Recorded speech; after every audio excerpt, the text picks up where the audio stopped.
What will happen when the biggest icon of the fashion industry loses everything, not to any rival, nor any enemy, nor any scandal, but to her own former assistant?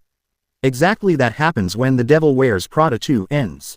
And if you are wondering what happened to Emily, and who this Sasha is, and does Miranda actually win? If you all are very confused by all these things, then I will clear your confusion today. So let's start The Devil Wears Prada 2 ending explained, where I will fully explain to you what actually happened. Before that, please hit the subscribe button. So 20 years have passed for Andy Sachs, who has kept her life away from runway. And in those 20 years, she is exactly where she wants to be. She has become a very big journalist, she has been award-winning, and she did all that by herself. She made her own identity in the fashion world on her own strength. But the biggest twist comes when we find out that Andy and her entire team have been let go. On the same day she was supposed to get an award for her work. Their parent company does not care about quality, for them, only numbers matter. Now this is important because this is not just a backstory. From here, the film's central questions are asked. Does good work really matter even in today's time when only spreadsheets are looked at? Now, eventually Andy has to go back to runway because of necessity, not because of her wish. So the situation at runway is that when Andy comes back, the longtime chairman of runway was working with a bit of tradition. Currently, he has died and his son, Joel Raven, has now come into the position of the new chairman. Joel had all those qualities that Miranda hates. Joel does not care about art, fashion, and definitely not legacy. He sees runway as a public money printing machine.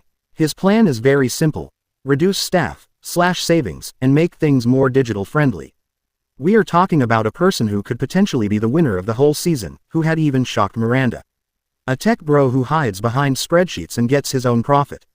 Now things become interesting here when Emily betrayed. So what happened is that Emily Charlton, who was the fabulous, outstanding #1 right hand of Andy, first assistant of Andy, she reinvented herself.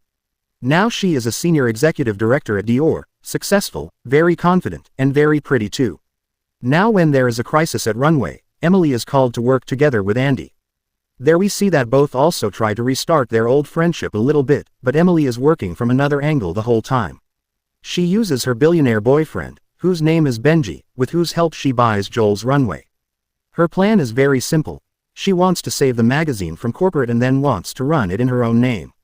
And because she has her billionaire boyfriend Benji, who is investing money on her, this whole situation is in her hands. This is a very powerful move which almost works, until Andy and Miranda find out about it. When they find out, every time Emily helped them, it was all a calculative move from her side. She didn't want to save runway, she wanted to make it her own name. This is the biggest betrayal because Emily should have been on Miranda and Andy's side. Now let's talk about Andy and Miranda. Now one thing is about Miranda, neither is she soft, nor is she vulnerable. She doesn't like asking anyone for help. But this movie forced her to ask Andy for help. This time she didn't want Andy as an assistant who brings coffee for her or does something. This time she wanted Andy to stay with her and support her equally and help in ideas, like a partner. To Andy's credit, she doesn't step back either. Neither is she afraid this time. She gives her all the reality checks. How she was rude to all the people, how she is very ill-mannered, and she shows her everything, I mean, like a mirror. This time Andy challenges Miranda, and Miranda accepts the challenge too. And these two look like allies this time. I mean, it looks very cool and satisfying, especially after Emily's betrayal. Now both together try to stop Emily and Joel, and they also know that they cannot compete with Benji's money. So they go to his ex, I mean Benji's ex, Sasha. Now Sasha is very rich, very strong-minded, and due to some personal reasons, she doesn't want Benji to win against her. So she buys runway herself.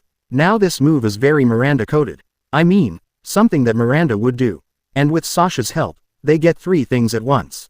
First, they took the magazine from Joel. Second, the plan that Benji and Emily had to take over, they failed it very badly. And third, Miranda is still the chief editor. Did Miranda lose runway? No, but she was very close to it. For the first time in life, she realized that someone could replace her. Now let's talk about Nigel because people are going to talk a lot about this. Nigel has been Miranda's art director for years. He is a very loyal person, very brilliant in his work, and very underrated. Now we saw in the first movie how Miranda betrayed him to make her place in the fashion show earlier.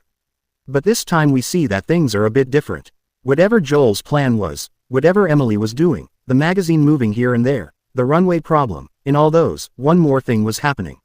Still, one major fashion show was left which still had to be completed, accomplished. Designs, costumes, everything was still left to be finished. There, Nigel shines. There, Miranda had to give an important speech, but she is unable to be present there. Where Andy makes her realize that Nigel has always been by her side, has been her right hand, but he never got that appreciation. There, Miranda pushes Nigel and says that you will start and represent the show this time. And after that struggle, finally, Nigel gets some appreciation. There we see that it is Nigel who tells the chairman to take Andy's help. I mean, even by staying in the background, he is trying to solve problems.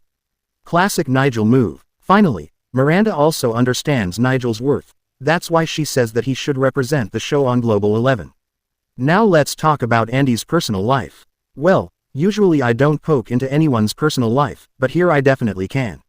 Oh, there is a boy in Andy's life, that too Australian, whose name is Peter. I mean, guys, can you see how hot it is?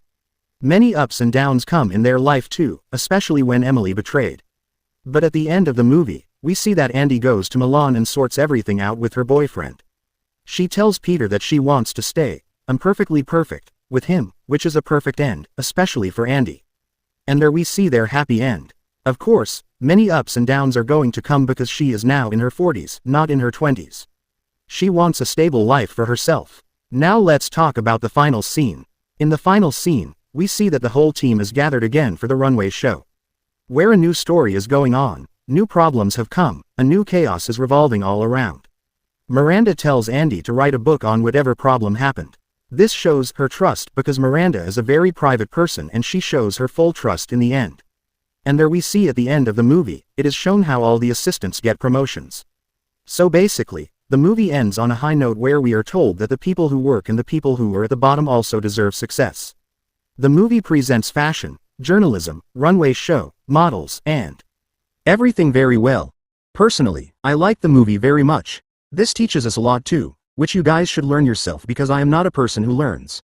If you liked it, then please subscribe, guys. Thank you for lots of love. Love you all.